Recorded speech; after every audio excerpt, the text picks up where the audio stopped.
A paranormal romance audiobook. If he is useless, we cut him open.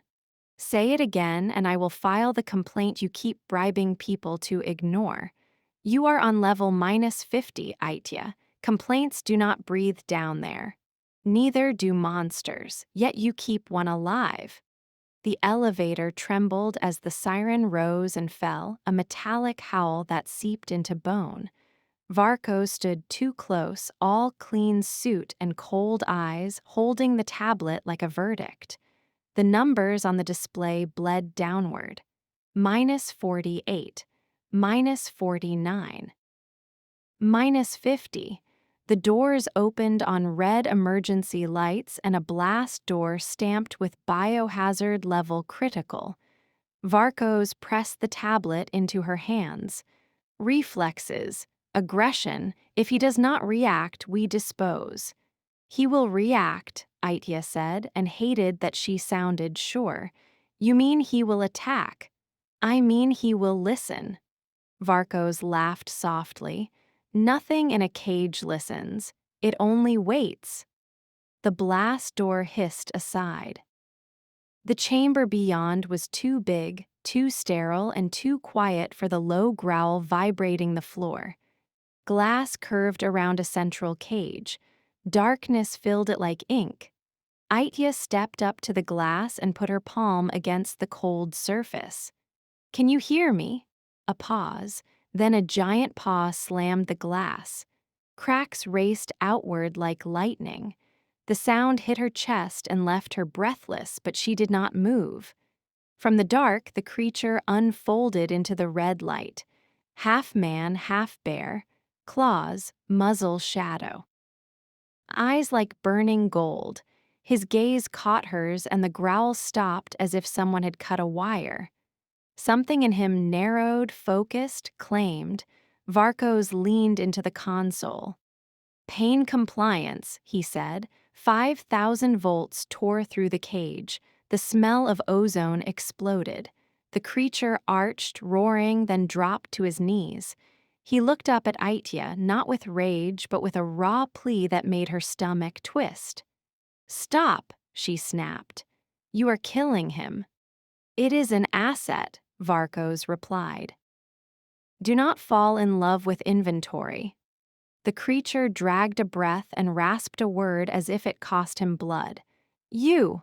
Iteya pressed her forehead to the glass, furious at herself for trembling. Yes, me. His pupils tightened. For one impossible beat, the beast in him quieted as if her presence was a leash he wanted. Varcos watched, amused. Interesting, he murmured. Keep talking to it, then. We will see what it does with attachment. At night, the facility became a machine that assumed obedience. Iteya fed it lies. She typed reports with one hand and broke security with the other, waiting for the 9-second gap between two rival systems. At 2:13, the corridor feed froze. Locks opened. Her badge should not have worked on -50. It did, because she had written the patch that made it. The containment chamber greeted her with darkness and the heavy scent of pine that did not belong underground. Inside the cage, he was chained to the back wall, head lowered, skin gray, dark veins spidering under it. Inhibitors. Varcos was starving him on purpose. When Iteya stepped closer, his head lifted fast. Relief flickered, then he bared teeth and yanked at the chains until metal screamed. Run, he growled. I will eat you. You could have, she said. You did not. His breath shuddered. You do not know what I am. I know what they are doing to you. She reached out and touched his shoulder. Heat punched through her fingers like contact with fire, but it was not pain. It was recognition. He froze, staring at her as if she had said his true name. Why? He rasped. Because you looked at me like I was the only door left, she whispered. His eyes flared brighter. A pressure filled the room, wordless and feral like a vow. Mine. Pear. Iteya hated that her skin answered with a shiver. She knelt at the collar on his throat and entered the stolen code. The collar clicked and dropped. He inhaled like air had turned sweet. "Do not," he warned, voice shaking. "If you free me, I cannot promise you will stay whole. Then promise you will stay alive." Iteya hit the release. Bolts retracted. Chains fell. He rose, huge, shadow swallowing her, and she forced herself not to step back. His hand closed around her waist, not hurting, but absolute. His breath brushed her ear. "Now you are my responsibility," he said. The siren that followed their escape sounded like a corporation screaming because it had lost ownership. Guards rounded the corner with rifles. He shifted mid-run, one arm becoming a bare paw, and smashed through a doorframe like it was paper. Bullets hit him. Wounds closed in seconds. He put his body between Iteya and gunfire without thinking, and that protection burned hotter than fear. They tore through service corridors, crawled a vent, and burst out into a loading bay where snow had drifted in. Winter slapped Iteya's lungs. He inhaled the cold, and something in his posture changed, like a starving man smelling food. Drones rose behind them, red sensors hunting. He grabbed her wrist and dragged her into the tree line. Branches whipped her face. Snow cracked underfoot. The forest swallowed sound but not scent. His scent thickened as they ran, wild and sharp, and her body reacted like it remembered a language she had never learned. He stumbled once. His breath turned ragged. "What is wrong?" she asked, panicked. "The drugs are fading," he said through clenched teeth. "Now the heat starts." He stopped hard, turning toward her as if fighting himself. "Do not come close." A drone buzzed near. Iteya heard the faint click of its camera adjusting. She grabbed his sleeve. "We move or we die." He cursed and pulled her deeper until a forgotten hunting cabin appeared, crouched under snow. He kicked the door in. One room, one narrow bed. He fell to his knees, steam rising off his skin. Dark veins pulsed. His eyes were fever-bright and terrified. "Go," he rasped. "If the beast takes me, I will not stop." Iteya shoved the latch in place with shaking hands. "I am not leaving." He crossed the room too fast. His hand hit the wall beside her head, trapping her without touching. Heat wrapped around her. His mouth hovered near her neck, breathing in, trembling. "Your blood," he whispered. "Your pulse." "Then focus," she said, voice breaking. "Survive." His eyes snapped to hers, raw and pleading. "If I mark you, they will smell it, they will hunt you." "They already hunt me," she whispered. "Varkos will never stop." Rage flashed, then desire swallowed it. He kissed her like a confession. Her hand slid into his hair, pulling him closer because the alternative was freezing to death alone. His claws gripped her waist through fabric, careful not to cut, yet possessive enough to make her dizzy. "Say my name," he breathed against her mouth. "Braul," she whispered, and the sound made his eyes flare like sunrise. He pressed his mouth to her throat and paused, shaking, as if prayer and hunger were the same thing. A bite at her shoulder stung, then warmed like a secret sun under skin, not a full mark, a promise. The night blurred into heat and whispers, into breath and the creak of the bed, into the terrifying comfort of being wanted so completely. At some point, his voice broke into something almost gentle. "You are not afraid of me." "I am," she admitted. "I just refuse to let fear choose for me." His arms tightened around her like he was learning what care felt like. At dawn, cold woke her first.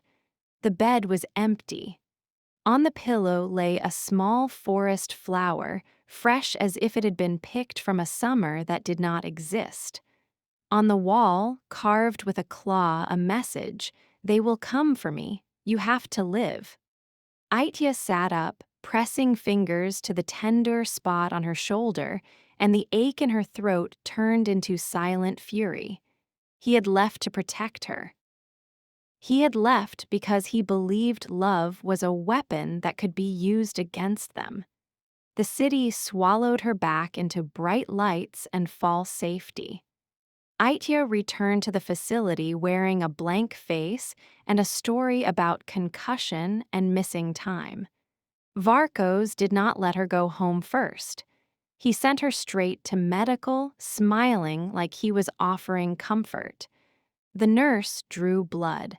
A scanner slid over Iteya's skin. The bite at her shoulder was hidden under clothing, but she felt it throb as if it remembered teeth. Varkos watched the monitor behind the nurse. "Routine," he said. "After an incident, we check for contamination." "You mean for disobedience," Iteya replied. He leaned closer, voice soft enough to be intimate. "Disobedience is a form of contamination." His nostrils flared as if he could smell the forest under her shampoo. "Interesting," he murmured. "You smell alive." Iteya forced a smile and kept her shoulders squared until she was allowed to leave. In the hallway, she realized her wrists were damp with sweat. For days she lived in tension, washing too much, sleeping too little, waiting for the moment he would say he knew. Then the nausea started. The cafeteria smell made her gag. The synthetic food tasted like chemicals. She bought a test in a pharmacy across town and stared at the result until her eyes burned. Positive. Her first thought was Braul's mouth at her throat. Her second thought was a scalpel in Varkos's hand. She booked an ultrasound under a false name. The technician frowned at the screen. "Two rhythms," she said slowly, "like two heartbeats." Iteya felt the room tilt. Human and beast inside one small body, a miracle that would be dissected for profit. She left the clinic with the printout hidden in her coat like contraband and vomited in an alley, not from sickness but from certainty. Varkos would smell this, the way he smelled everything, and his curiosity would become a knife. That night, she opened her hidden folder of stolen data, pages of experiment logs and procurement lists full of names. Braul's file was there, stamped like a prison number with Varkos's note beneath it. Potential for blood-keyed replication. Replication, not just a weapon, a door, a ritual, a hunger with a laboratory mask. She stared at the phrase until it felt like it burned into her eyes, and one thought formed with brutal clarity. If her blood could unlock what they wanted, her child was a key they would kill to hold. The next morning, she lit the fuse. A solvent spill, a disabled suppression system, a timed power surge. When the gas line ignited, the explosion cracked the lab like a bone. Smoke, screams, chaos. Iteya ran with the crowd, then vanished through a maintenance stairwell wearing a different badge and a different face. Outside, she did not look back. If she looked back, she would freeze. By evening, the corporation would declare her dead. A memo, a replacement. Varkos would pretend to mourn and then sharpen his obsession. She ran anyway, buses, rain, bad roads, cash. The gray zone swallowed her, and she let it. 5 years later, invisibility had become a skill and a prison. Iteya lived in a village at the edge of the wild lands, healing people with herbs and silence. She kept her head down, her voice soft, her past buried. Yet the past breathed in her house every night in the shape of her son. Kaelo was 5 and too intense for his small body, like fire trapped in skin. When he was calm, his eyes were brown. When he was angry, gold flashed through them. Sometimes, half asleep, he mumbled words in a rough language Iteya did not know, as if his blood remembered a place her mind had never seen. On quiet evenings, Kaelo asked questions with the blunt cruelty of children. "Did Papa leave because I was bad?" he asked once, staring at the ceiling. Iteya's chest tightened. "No," she said, forcing steadiness. "He left because he was hunted." "Will they hunt me?" Kaelo whispered. "Not if I can stop it," she promised, and felt the lie scrape her throat. When she slept, she dreamed of glass cracking under a giant paw, and she woke with her hand on her shoulder, guarding a mark that never fully appeared. One cold afternoon, Kaelo played in the snow with other children. A bigger boy shoved him. Kaelo fell, then rose with a stillness that did not belong to a child. "Stop," he said, voice low. The boy laughed. Kaelo's eyes flared gold. A pressure wave burst from him, more felt than heard, and the bigger boy flew back and landed hard 3 meters away. Silence crashed down. Iteya ran, scooping Kaelo into her arms. "He startles easily," she lied to the staring faces. "He is just loud." At home, Kaelo clung to her, shaking. "Mama," he whispered. "Why is there a monster inside me?" "No monster," she said, kissing his hair. "A king, your father was one." Kaelo blinked, confused and stubborn. "Kings have crowns." "Some kings have claws," she answered. "Where is he?" Iteya looked away. "I do not know." That night, the border news flickered on her small television. A reporter spoke about the wild lands and a mysterious alpha keeping clans under control. A blurred aerial clip showed a massive bear shape moving through snow with wolves at its side. Iteya froze. Even in silhouette, she knew the way he carried power. Braul was alive. Relief hit her like grief returning with teeth. She turned off the television as if the screen could see her back.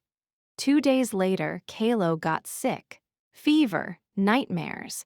Then bone-deep shuddering that made him cry as if something inside him was twisting. His nails darkened for a heartbeat, sharp, then returned. His small teeth looked a little too pointed when he gasped. Iteya carried him to the village healer, an old man with pale eyes. He took Kaelo's wrist, listened, then went grim. "Shifter fever. He changes too early," he said. Iteya went cold. "Can you stop it?" "Not with herbs," the healer replied. "The change is not just flesh, it is bond." He leaned closer, voice dropping. "Your child is pulling for his father like a starving thing. If the bond does not feed him, he will burn out." "Then tell me where his father is," Iteya demanded. The healer's gaze held hers, too knowing. "You already know the direction," he said. Back home, Iteya pulled up a loose floorboard and retrieved the one relic she had kept, a worn medallion on leather, etched with a claw-mark circle. She pressed it to Kaelo's forehead. "Hold on," she whispered. "I will bring him to you." Kaelo's fevered fingers closed around the cord like instinct. "Papa smells like snow," he murmured, half dreaming. Iteya's eyes burned. "Yes," she whispered. "He does." The border city smelled like wet asphalt and violence. Iteya rented a motel room under a false name and drew simple chalk runes around the doorframe, enough to blur a trail, not enough to stop a determined hunter. Kaelo lay on the bed, breathing shallow. "Promise you come back," he whispered. "I promise," she lied, because promises did not stop bullets. She tucked the medallion under his pillow and left.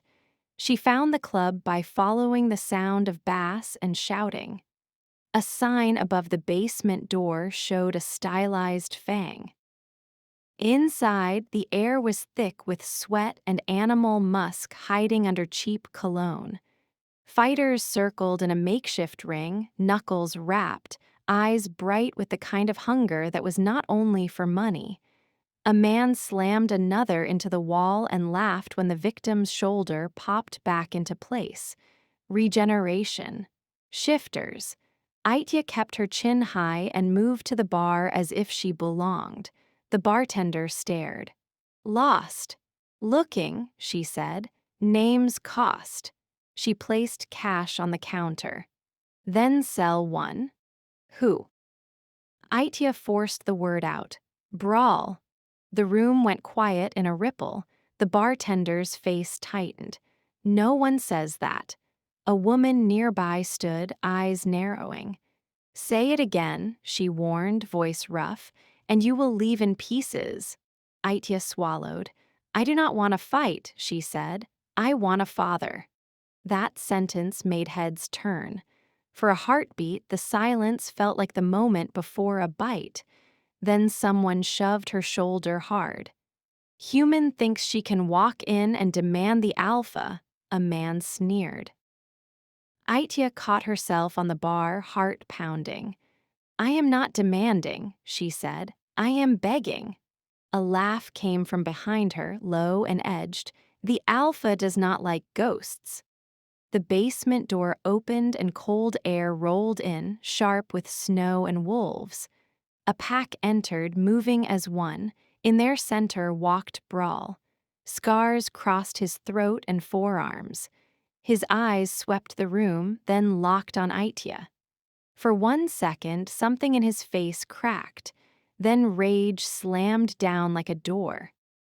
He crossed the room fast and pinned her with his presence before his hand even touched the wall beside her head. The man who had shoved her stepped back instantly, suddenly sober. You were dead, Braul snarled. I mourned you for 5 years. I hid, she whispered. They would have killed me. They did kill you, he said, voice shaking with fury. They killed you inside me. He leaned closer, inhaled, and his expression sharpened. You smell like a child, he said. Jealousy flashed, ugly and honest. You found another male. No, she said, breathless. He is yours. Braul's eyes narrowed, disbelieving. Do not lie. My son is dying, she blurted. He needs you. The words hit him hard enough that he went still. For a heartbeat, the alpha looked like a man about to fall. Where? He asked, voice rough. A motel, she said. He is 5. He is burning from the inside. Braul's jaw clenched. You come with me. No, I go back now. He lifted her over his shoulder in one ruthless motion. You do not run alone anymore, he growled. The pack closed around them as they moved into the night. In the vehicle, the city lights slid across the glass like water. Iteya stopped fighting and focused on breathing. If he dies, she said, voice breaking, I will never forgive you. Braul did not look at her. He will not, he said. How do you know? She snapped. Because I am going to rip the world open before I let my blood die. The words were brutal, and beneath them was fear so naked it made Iteya's anger falter. She shifted, meeting his gaze in the rearview mirror. You are not just angry at me, she said quietly. You are terrified. His jaw worked. Do not read me. I already did, she whispered. The silence that followed was heavy with things neither of them had the courage to name. His base was an old military installation in the hills, reinforced and guarded. He took her into a windowless room with a table and 2 chairs, then shut the door like he was sealing a vault. Explain, he said. Iteya told him everything in a rush: the pregnancy, the double heartbeat, the fear of Varkos, the explosion, the gray zone, the child with golden eyes. Braul listened, face tightening at each mention of Varkos, fists clenching as if he wanted to crush the past. When she finished, silence stretched. "You should have come to me," he said. "You were being hunted," she snapped back. "So was I," his gaze softened for a fraction. "Is he really mine?" "Look at him," she said. "You will know." Braul moved closer, too close, and for a moment Iteya thought he would kiss her again, that he would take comfort where comfort was dangerous. Instead, he stopped with his forehead inches from hers. "I wanted to die after you vanished," he said, voice low. "I did not. I built a pack. I took territory. I became what they fear."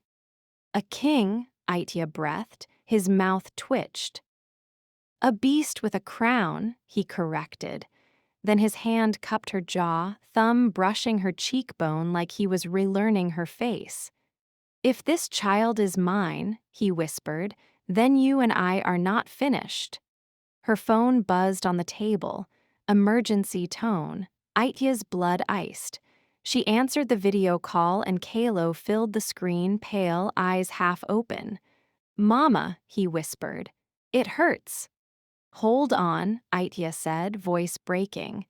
Kaelo's gaze drifted past the screen and his eyes flared gold.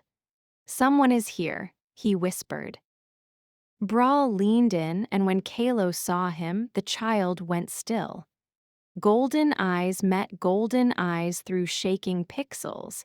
Kaelo's brows, his stubborn chin, the shape of his mouth, all of it echoed Braul like a cruel mirror. Braul sank into the chair as if his legs forgot strength. "5," Iteya said through tears. "He is yours, and he is dying."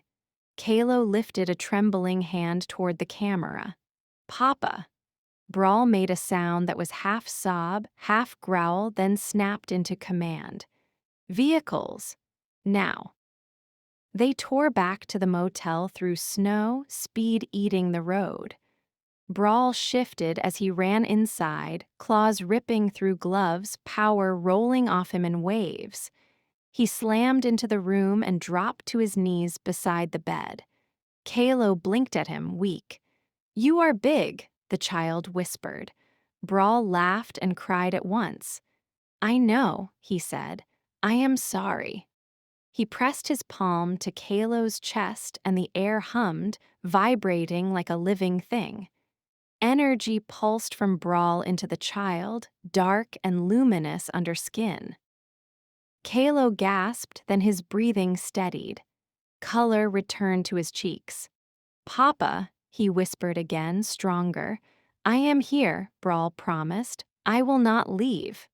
Later, Kaelo fell asleep between them, tiny fingers curled around Braul's sleeve. Iteya watched Braul watch their son, eyes wet, face fierce. "He looks at you like you are the sun," she whispered. Braul swallowed hard. "I do not deserve it," he said. "You do," Iteya answered before she could stop herself. His gaze snapped to her, startled. "After everything?" he asked. "After the cage," she said, voice low. "After the cabin, after 5 years of lying to keep him alive. Yes." Braul's hand slid over her cheek, then down to her throat, stopping where his mouth had once pressed. "I did hate you," he admitted. "It kept me breathing. Then I smelled you again and it broke." His mouth hovered near hers. The kiss that followed was slower than the one in the cabin, but it hit deeper, like a vow made quietly. He pulled back first, breathing hard, as if he was forcing restraint for their son's sake. "If we survive tonight," he murmured, "I will ask you to stay." Iteya swallowed. "We might not survive." "Then we make them regret coming," he said. Morning arrived like a trap snapping shut, a mechanical buzz, red laser dots on the window, drones whining outside, too many. Armored vehicles surrounded the motel. A loudspeaker crackled, smooth voice spilling into the cold. "Return corporate property," Varkos called. "Bring the child out. Perhaps I let the mother live." Iteya's blood turned to ice.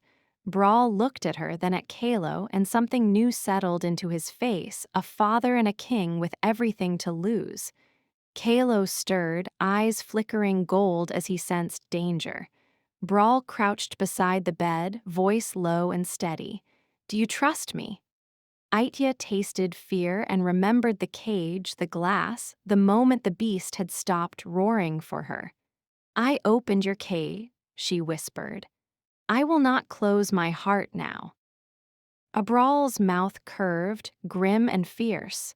"Good," he said, "then stay behind me."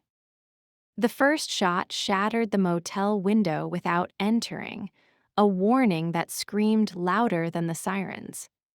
Kaelo jerked awake with a strangled gasp, eyes flaring gold, and Iteya caught him against her chest before he could sit up and look.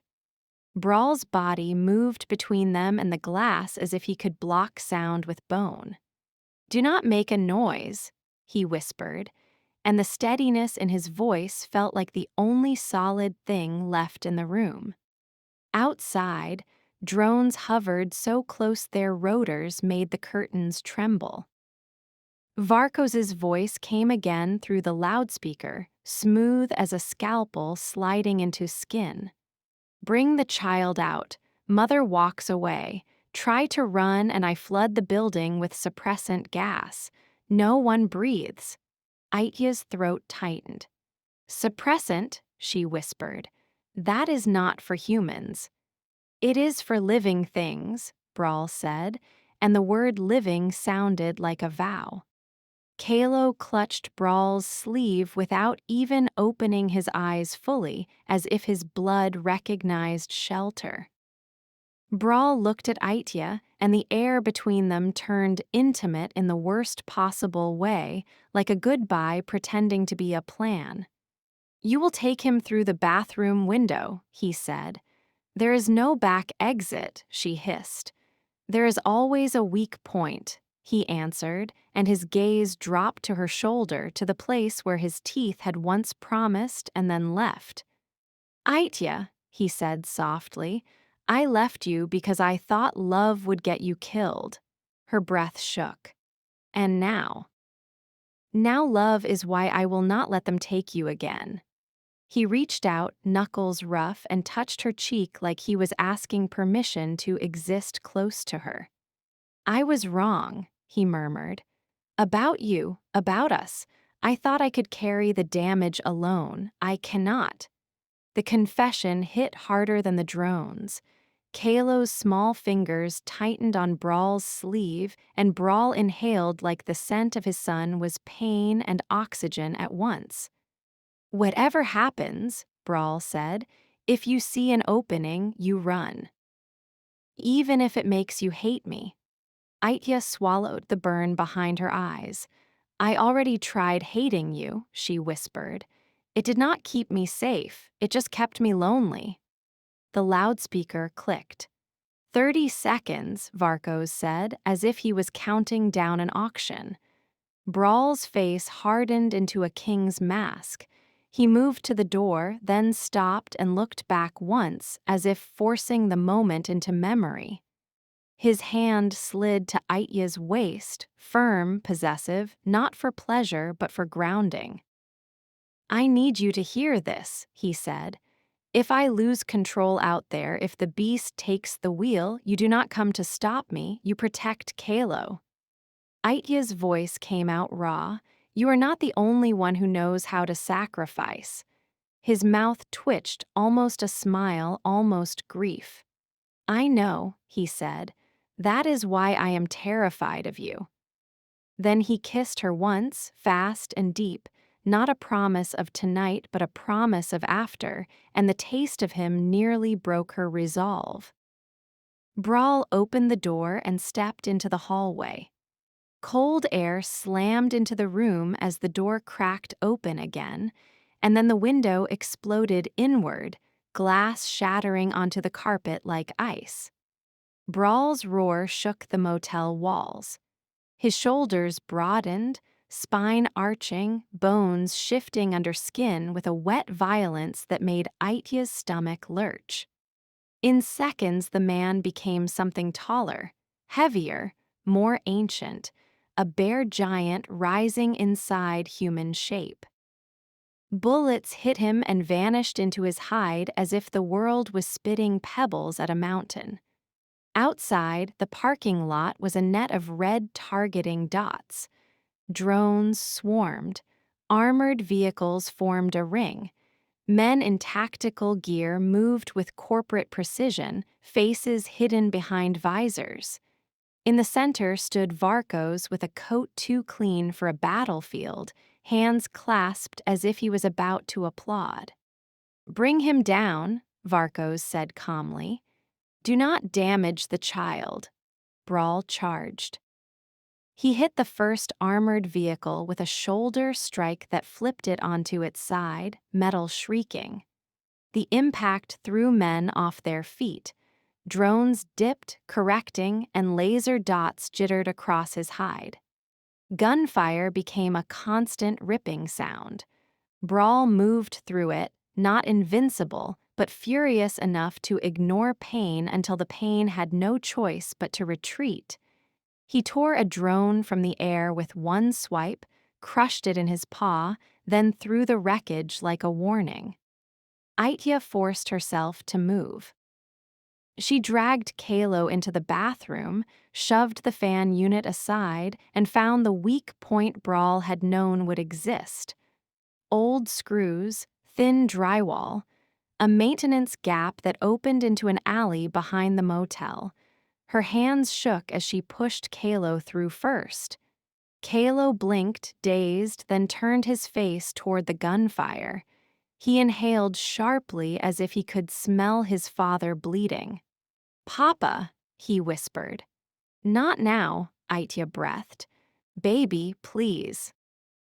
Kaelo's eyes flickered gold again, brighter, and the air in the tiny bathroom pulsed as if it had developed a heartbeat.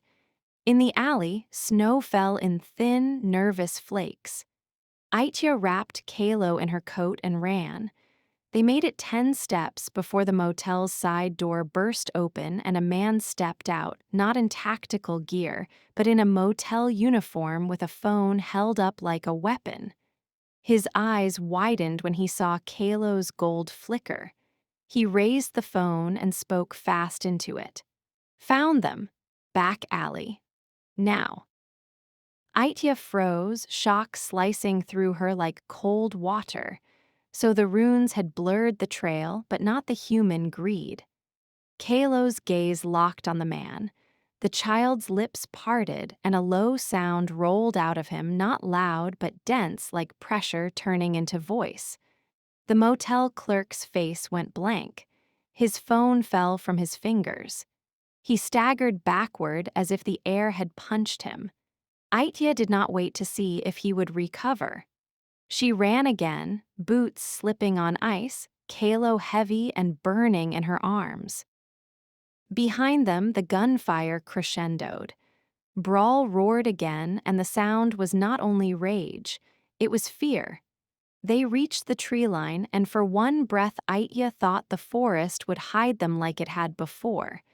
Then a net dropped from above, shimmering with wet chemical sheen.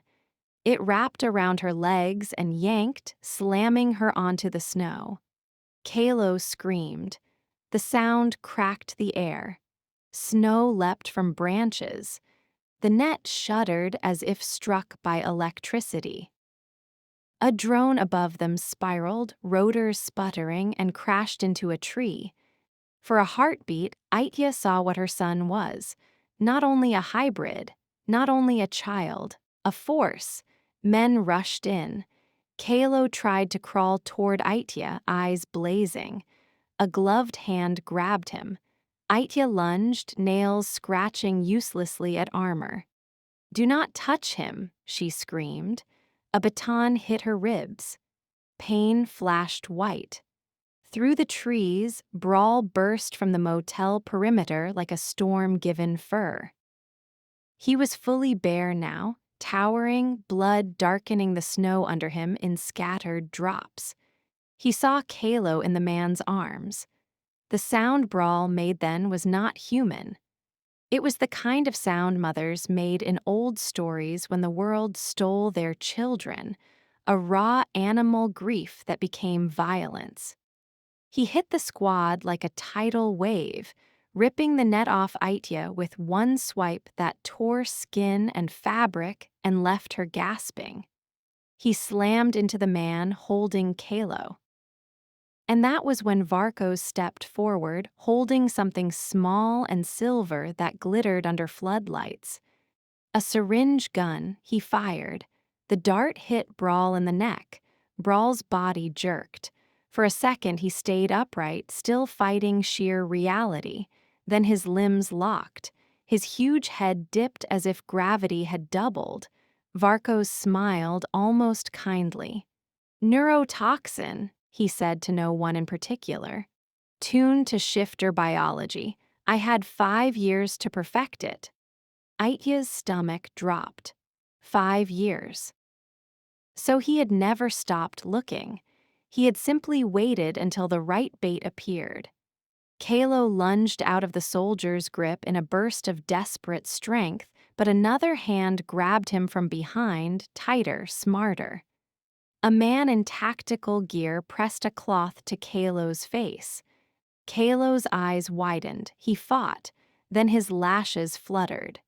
No, Iteya choked, crawling through snow toward him. No, no, no. Braul tried to rise. His paws dug grooves in the ice, but the toxin held him like chains. His golden eyes, wide and feral, locked on Iteya. He was begging her without words. Varkos crouched near Braul's massive head, speaking softly as if comforting a pet. You should have stayed in your cage, he murmured. You were so useful there. Then his gaze lifted to Iteya.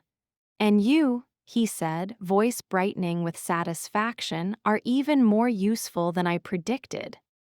Iteya spat blood into the snow. What do you want? She rasped. Varkos stood, brushing imaginary dust from his coat. What I have always wanted, he said. A key. His eyes slid to Kaelo, limp in the soldier's arms. Your child is not only a miracle, he is a lockpick, blood-keyed replication, bonded energy transfer. The thing my board thought was myth, he smiled. They will love him. Iteya's vision blurred with rage. You took my blood, she whispered, remembering the medical scan, the nurse, Varkos watching the monitor like a man watching an altar. His smile deepened. Routine, he echoed mockingly. After an incident, we check for contamination. You remember. He stepped closer. You have been carrying my future in your veins since the first day you walked into my building. Braul tried to roar. Only a broken sound came out. Iteya looked at him, saw the helplessness behind the beast, and something inside her settled into cold clarity. If she attacked now, they would kill Braul. They would kill her. They would still take Kaelo. She needed a different weapon. She forced herself to stand, swaying. Do not hurt him, she said, and hated how calm she sounded. Varkos's eyebrows rose. That depends. What do you want me to do? She asked. Braul's eyes widened. His muzzle quivered as if he could smell surrender, and it made him sick. Varkos smiled like a man watching a door open. You will come quietly, he said. You will authenticate the transfer. You will tell my lab what you know about the bond, and you will stop the alpha from tearing through my employees. His gaze slid to Braul. Call him off. Iteya's throat tightened. She stepped toward Braul despite his earlier warning, despite the danger, because leaving him there was a kind of death too. She knelt in the snow by his huge head. His breath came in harsh bursts, toxin and rage fighting for dominance. "I am not calling you off," she whispered close to his ear. "I am asking you to trust me." His eyes flicked over her face, desperate and furious, like he could not decide whether trust was love or suicide. "Aitya," he rasped, voice barely human. "Do not." She pressed her forehead to his, feeling the heat of him through fur, and for one heartbeat the world narrowed to their breath. "Listen," she whispered. "You taught me there is always a weak point." Her hand slid to his paw, fingers disappearing into the size of him. "You are not dying here. Not today, not while I am still breathing." Then she stood and faced Varkos. "I will go," she said, "but you let him live. You let my son live." Varkos's smile sharpened. "You negotiate like you still have leverage." "I do," Aitya said, and reached into her pocket slowly. The soldiers tensed, weapons lifting. Aitya pulled out her phone and held it up. "I sent everything," she said. "Before I ran to the club, before I came to the motel, every file I stole, every log, every name."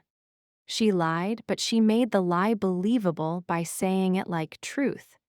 "If you kill us, it goes public anyway. If you take us alive, I can still keep some of it private." She met Varkos's eyes. "That is leverage." Varkos's expression changed by a fraction, annoyance, uncertainty. Then it smoothed back into calm. "I admire your imagination," he said. "Bring her." Hands grabbed Aitya's arms. Cold cuffs bit her wrists. As she was dragged toward the vehicles, Kaelo's limp body passed close enough that she could smell him. He was warm, alive, drugged. "Kaelo," she whispered, voice breaking. For a second, Kaelo's lashes fluttered. His eyes cracked open, gold dim but present, and he looked straight at her as if he could see through fog. "Mama," he murmured, barely sound. Then his gaze slid past her shoulder to where Braul lay immobilized in the snow. Kaelo's eyes widened. Something in him woke. The air around them thickened, pressure building again, but this time it was focused, intelligent, like a child deciding to stop being a child. A drone overhead dipped closer, camera lens gleaming. Kaelo's gaze locked on it. And the drone's red sensor light changed. It flickered once. Then it steadied, as if someone else had taken the controls. Varkos did not notice at first. He was already walking to his vehicle, already smiling like victory was paperwork. Kaelo's small fingers twitched, barely visible in his gloves. His mouth parted. "Stop," he said. The single word rolled out like thunder. Every drone in the sky shuddered. Their rotors stuttered, then synchronized, turning as one swarm not toward the motel, not toward Braul, but toward Varkos. Varkos froze. He tilted his head, confused like a man hearing his own name spoken in the wrong room. The drone's speakers crackled. A voice came out. Not Varkos's. Aitya-S. "Return corporate property," the drones repeated in Aitya's tone, a distorted echo of the threat from minutes ago. The soldiers looked up, startled. Some lifted rifles toward the drones instinctively. Kaelo's eyes flared brighter, gold turning almost white at the center. The air vibrated. Glass in the motel windows trembled. Then every vehicle window in the ring shattered at once, not from impact, but from pressure, an invisible wave ripping through the circle. Alarms screamed. Men staggered, hands to ears. Braul's body jerked as if the shock of sound disrupted the toxin's hold. His claws dug in. His head lifted. Varkos stared at the drones, face tightening. "What did you do?" he snapped, not at Kaelo, but at his own operators. No signal, someone shouted. We lost control. Kaelo's head turned slightly, eyes locking on Varco's with a child's simplicity and a predator's clarity. You hurt Papa, Kaelo whispered. His voice was small. The rage behind it was enormous.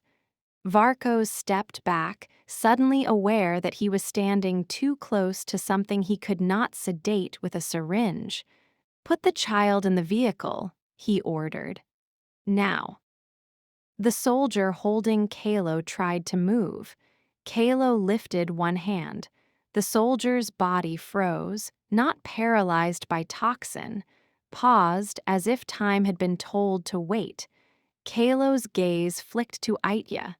Mama, he whispered, I can see. The words hit her like a blade because children were not supposed to say things like that in the middle of a battlefield. I can see inside the sky machines, Kaelo added, and the innocence of the phrase made it terrifying. I can show everyone. A drone dipped low, lens aimed at Varco's face. Another turned toward the immobilized Braul in the snow. Another turned toward Iteya's cuffed wrists. Their red lights blinked in unison. Varco's eyes widened just a fraction. He understood. Publicity. Exposure. The one thing money could not quietly bury fast enough. No, he hissed and lunged toward the nearest drone with a handgun. The shot hit the drone's casing. It wobbled but stayed in the air as if held up by invisible hands. Kaelo's lips trembled.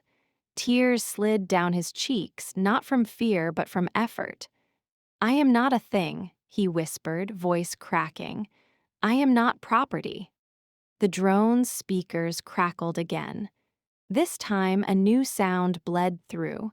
Voices, shouts, a distant chorus of live commentary.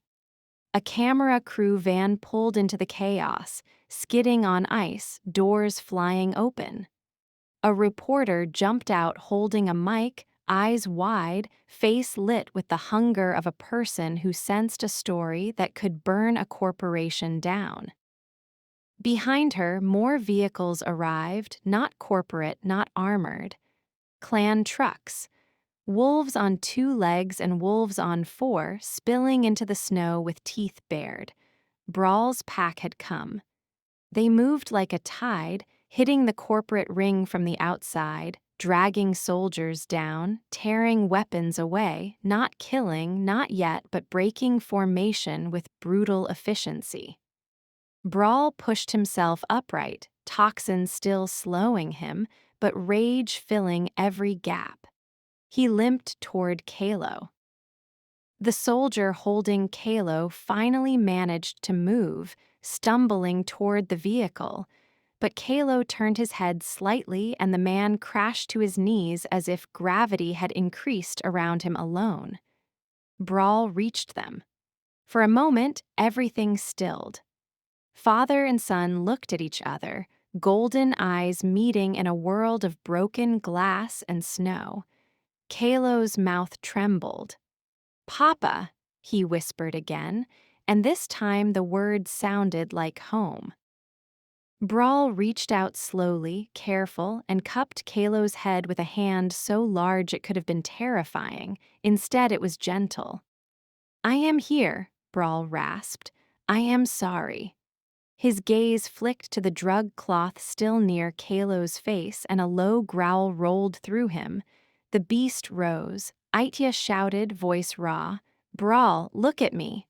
Braul froze mid-growl. His eyes snapped to her. Iteya stepped forward as far as the cuffs allowed. If you kill him, they will call you a monster again, she said. They will call Kaelo a weapon. They will write the story in blood. She swallowed hard. We need a different ending. Braul's chest heaved. His claws flexed.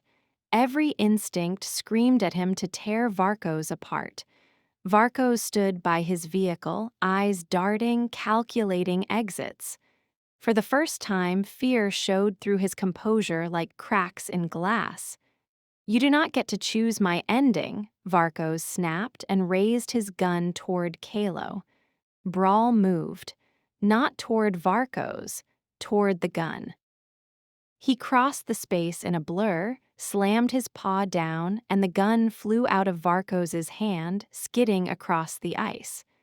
Varkos stumbled back, then tried to run. Wolves surged.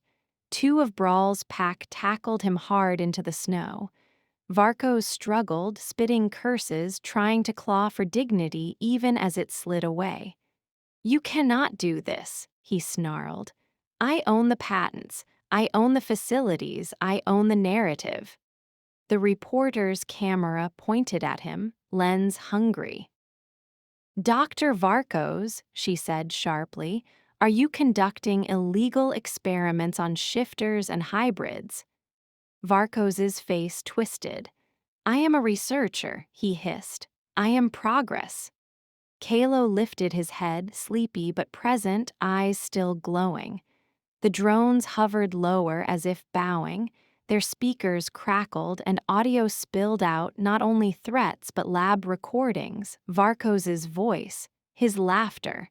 The words asset, dispose, replicate. The reporter's face went pale. She looked straight into her camera.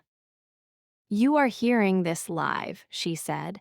"This is a corporate executive discussing disposal of sentient subjects." Varkos thrashed harder. "Turn that off," he screamed. "Turn it off." Braul stood over him, breathing hard, fur matted with blood and snow.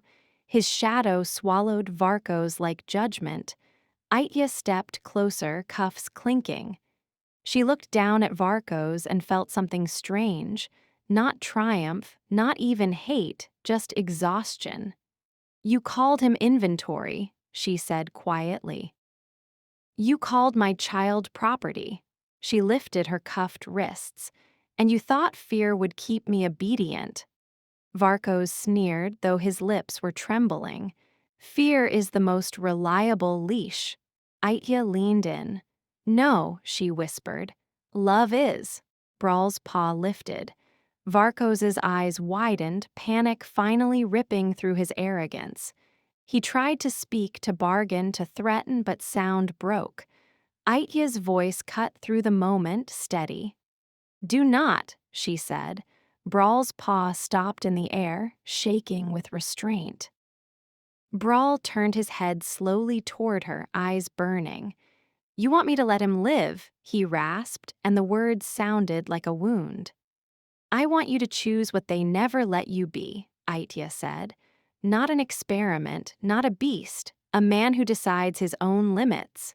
She swallowed. "And I want Kaelo to see that power can stop before it destroys." Kaelo watched them, small face solemn in a way no child should be. Braul's paw lowered, not in surrender, in control. He crouched near Varkos's face and spoke so quietly only those closest could hear. "I could end you," Braul growled. "And part of me wants to." He inhaled, nostrils flaring. "But I will not give you the honor of making me your story." Then his voice rose, loud enough for cameras. "He goes to human law, in public, with witnesses." Varkos's expression contorted, hatred and fear mixing into something ugly. "You think law will protect you," he spat. "Not the old law," Iteya said. "The one we will force to exist." Sirens approached, different from corporate alarms, deeper, official. Government vehicles arrived, lights flashing. Officers poured out, weapons lowered when they saw the cameras, the drones, the pack, and the child with gold eyes staring as if he had already judged them. The reporter stepped into their path, mic raised. "This is live," she said. "You will not make this disappear." The lead officer's gaze flicked to Kaelo, to Braul's bloodied form, to Iteya's cuffs. Then to Varkos pinned in the snow. His jaw tightened. "Secure the suspect," he ordered. Medical for the child, remove restraints from the woman. When the cuffs clicked open, Aiteya's arms felt suddenly too light, like she did not know what to do without chains. Braul stepped close, careful, as if he was afraid touching her would make her vanish again. "Aiteya," he said, voice rough. She looked up at him. His eyes were wet. He did not hide it. "I am sorry," he said, "for leaving. For believing I was saving you by breaking you." His hand hovered near her shoulder, not quite touching. "I thought you would be safer without me." Aiteya's breath shuddered. "I was not safer," she whispered. "I was just alone." She reached up and placed her hand on his furred cheek, fingers sinking into warmth. "And you were not safer either." Braul closed his eyes for 1 second, leaning into her palm like a starving thing finally allowed to eat. When he opened them again, the king was there, but softer now, shaped by family. Kaelo made a small sound and lifted his arms toward Aiteya. She pulled him into her chest, shaking, breathing him in like proof. Kaelo's gaze slid to Braul, and he reached one hand toward him too. Braul hesitated as if afraid he would break the moment. Then he stepped in and wrapped both of them in his arms, careful, enormous, sheltering. For a heartbeat, the snow and sirens and cameras faded. There was only their breathing, stitched together. Varco's was dragged past them toward a vehicle, still spitting venom. "This changes nothing," he snarled. "You cannot undo what I started." Kaelo lifted his head from Aiteya's shoulder and looked at Varco's with exhausted clarity. "I can," Kaelo whispered. The drones above, still under Kaelo's strange influence, rose higher into the sky, carrying their footage outward like a flock escaping a cage. Aiteya watched them and felt something shift in her chest. Not safety. Not yet, but possibility. The weeks that followed were not gentle, but they were real. There were interviews, investigations, angry corporate statements that fell apart under evidence, and medical evaluations that treated Kaelo like a child instead of a specimen, because too many eyes were watching. Aiteya sat in rooms with officials and told the truth until her voice went hoarse. She described cages and collars and shocks, and the way Varco's smiled while he hurt living things. Each time she spoke, she felt the past loosen its grip by a fraction. Braul appeared in court not as a monster dragged in chains, but as a man who chose to stand where humans could judge him. He wore a suit that did not fit his shoulders well, but he kept it on anyway. He held Kaelo's hand when the room tried to stare the child into a weapon. When cameras flashed, Braul did not flinch. He leaned closer to Kaelo and whispered something that made the boy's shoulders relax. Once, in a hallway outside the courtroom, Braul stopped Aiteya by the vending machines and looked at her like he was about to ask for oxygen. "Aiteya," he said quietly. She turned. His gaze flicked to her mouth, then back to her eyes, restraint trembling. "I do not know how to be gentle," he admitted. "I was built in a lab. I was raised in cages. I learned love through pain." His jaw tightened. "But I am learning a different language because of you." Aiteya's throat tightened. "And because of him," she whispered, nodding toward the courtroom door where Kaelo was with a guard and a social worker who actually smiled at the child. "Yes," Braul said. He swallowed hard. "I want to do this right," he added, "if you will let me." Aiteya looked at him, at the scars, at the guilt that sat on his shoulders like armor, and at the way he kept trying anyway. "You already are," she said. Braul's eyes flashed. His hand rose, then stopped, hovering near her waist as if he still feared claiming. "May I?" he asked, voice rough. Iteya nodded once. He touched her waist gently, and the gentleness did something to her that violence never could. It made her want to trust. It made her want to stay. That night, in the small, safe house provided by witnesses' protection, Iteya woke to Braul sitting on the floor by the bed, back against the wall, watching the door like a guard who did not believe peace was allowed. "You do not have to do that," she whispered. Braul's head turned, eyes glowing faintly in the dark. "I know," he said, his voice lowered. "I want to." She sat up, blanket pulled tight, and the room felt suddenly too quiet. "Are you afraid?" she asked. Braul exhaled slowly. "I was never afraid of dying," he said. "I was afraid of wanting." His gaze flicked to Kaelo's small sleeping form in the other bed. "Now I have 2 reasons to be terrified." Iteya slid off the bed and crossed the room barefoot, stopping in front of him. She crouched, bringing her face level with his. "You saved him," she whispered. "He saved me too," Braul said, and his voice broke on the last word. Iteya touched his cheek.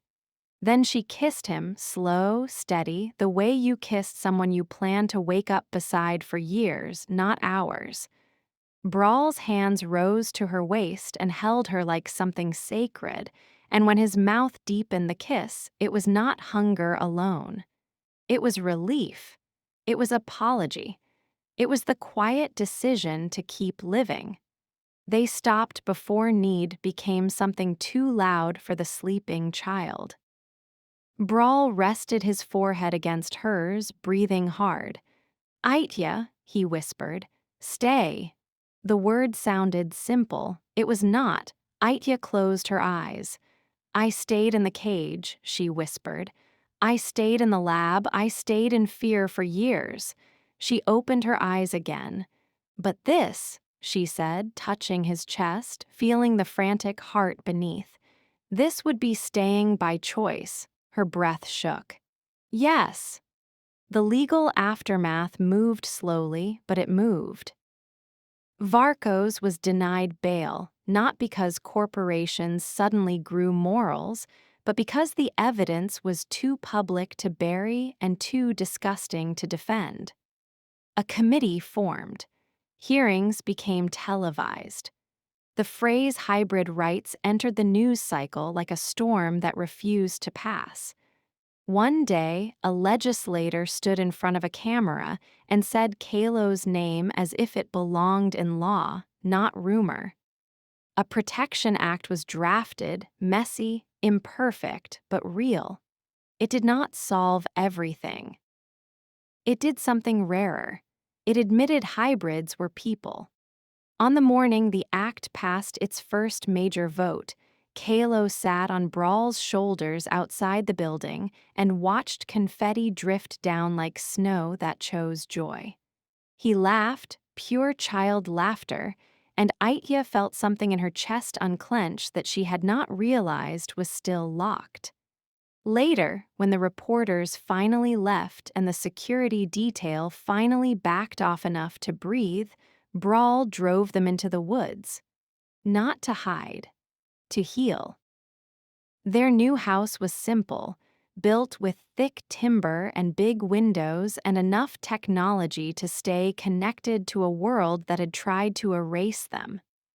There were fences for safety, not cages. There were locks on doors, but the locks were theirs. Kaelo had a room painted the color of dawn, and outside there was a patch of forest where he could practice shifting with wolves who treated him like kin, not an experiment. One evening, Braul stood at the edge of the yard watching Kaelo attempt a partial change, small hands trembling as fur rose and vanished like waves. Kaelo growled at himself in frustration. "I cannot," he muttered. Braul crouched beside him. "You can," he said, "but you do not force it, you listen." Kaelo frowned. "How?" Braul tapped Kaelo's chest gently with one finger. "Here," he said, "the beast is not an enemy. It is a part of you that needs guidance. Kaelo's eyes flicked to Iteya watching from the porch. Like Mama guides me, he said. Braul's gaze softened. Yes, he said, exactly like that. Kaelo tried again, breathing slower, and this time the change came cleaner, a small bear cub shape flickering over him like a coat he could put on and take off. He squealed, delighted, then immediately turned back human and ran to Iteya laughing. Did you see? He shouted. Iteya laughed too, tears in her eyes. I saw, she whispered. I saw. That night, when Kaelo finally fell asleep, Iteya sat on the porch swing with a blanket over her knees. The forest breathed around them, quiet and alive. Braul pushed the swing gently, slow enough that the motion felt like a heartbeat. Iteya, he said after a long silence. She turned. His eyes glowed softly in the dark. I keep waiting, he admitted, for the world to punish us for being happy. Iteya's breath left her slowly. I do too, she said, but we are still here.